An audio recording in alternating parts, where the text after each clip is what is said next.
মোক্ষম সময়ে তাঁর আক্রমণাত্মক সার্ভ এবং ভলি দিয়ে জয় ছিনিয়ে আনতেন ভারতীয় টেনিসের কিংবদন্তি আখতার আলী।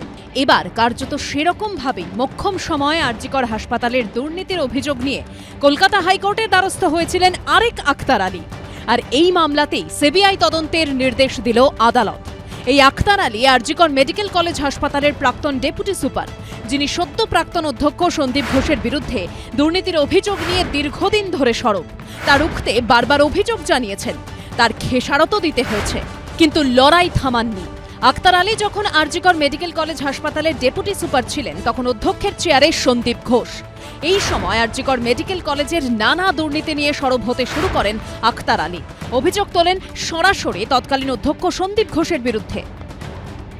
ওনার এগেনস্টে অনেকগুলো দুর্নীতি ছিল। এছাড়া সবথেকে যেটা বাজে জিনিস ছিল, একটা মেডিকেল কলেজে biomedical based trafficking, illegal trafficking হতো। ওনার সময় যেটা ছিল, ওনার টাকা তোলা বা এই তোলাবাজিগুলো এমনি করতেন, 20% কমিশন খাওয়া। আর একাধিক ওনার সময় অভিযোগ ছিল, যেইগুলো আমি প্রতিবাদ করেছিলাম, সেটা যার জন্য ওনার সঙ্গে আমার একটা যুদ্ধ লেগেছিল। সেটা অলমোস্ট আমাকে 8-9 মাস লড়তে হয়েছে। আমি 2 মাস স্যালারি ছাড়া ছিলাম, এখনো আমার সার্ভিস রেগুলারাইজ হয়নি। এই অভিযোগ নিয়ে রাজ্য পুলিশের অ্যান্টি কারাপশন ব্যুরো, টালা থানা থেকে ভিজিলেন্স কমিশন, স্বাস্থ্য ভবন, মুখ্যমন্ত্রীর অফিস অবধি পৌঁছে গেছিলেন তিনি। আখতার আলীর অভিযোগের ভিত্তিতেই বায়োমেডিক্যাল বর্জ্য বেআইনিভাবে বিক্রির অভিযোগের তদন্তের নির্দেশ দেয় স্বাস্থ্য দপ্তর। গত বছরের 17 মার্চ তদন্ত রিপোর্ট জমা দেয় কমিটি।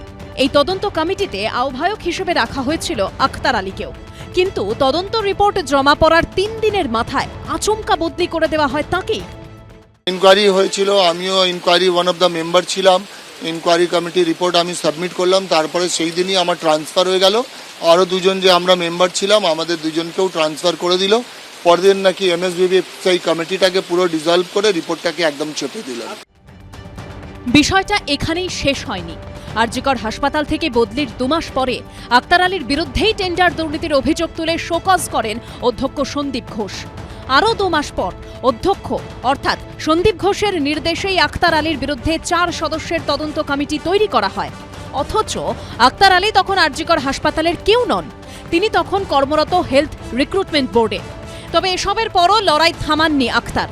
আরজিকর মেডিকেলের ধর্ষণ খুনের পর সন্দীপ ঘোষের বিরুদ্ধে পুরনো অভিযোগ ফের সামনে আসতে শুরু করে।